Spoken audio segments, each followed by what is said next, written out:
Well, right now going back to school for kids will mean a lot of changes, starting with these, wearing masks, right?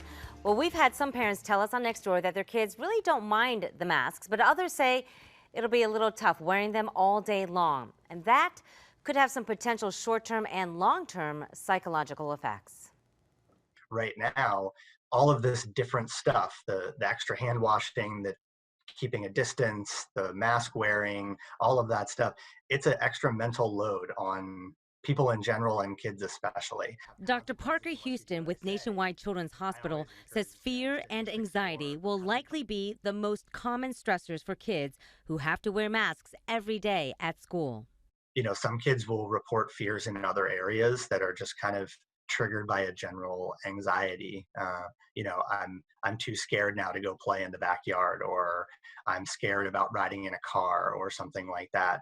Um, Appetite changes, drastic behavior changes. Those are all the things that we look for and tell parents at least to keep an eye on them. But long term side effects could include chronic stress, PTSD, or depressive symptoms, and not just from the masks, but from feelings of isolation as well. If you notice they're either sleeping a lot more than usual or a lot less than usual, if they're having nightmares all of a sudden, if they're having trouble separating from you, which isn't normal, if they're reporting fears, even if it's nothing related to COVID. Which is why Dr. Houston, who's also a father of two, says having a real chat with your children, even the toddlers, is key to avoiding potential long term effects associated with masks.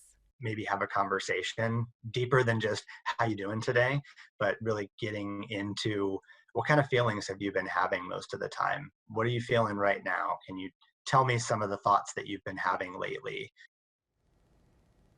I had such a great conversation with MP, and he said there's some things you can do to minimize that anxiety. Mhm. I actually give Emmy some mask breaks, right, which Dr. Houston says is critical, but I'm sure that you've already been trying this out with your kids. Oh yeah, and you're right with the mask breaks, and this has been working out pretty well for us. I want to share some tips with you.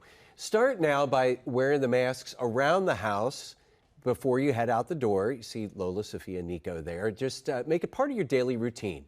Do it at 2 minutes at a time, then build up to 5 minutes, and then 10 minutes or longer. Have your child wear a mask while they play outside or ride a bike to see what's doable for them. And make sure they practice taking the slow, deep breaths so they don't hyperventilate. You can find other tips online at 10tv.com/featured links.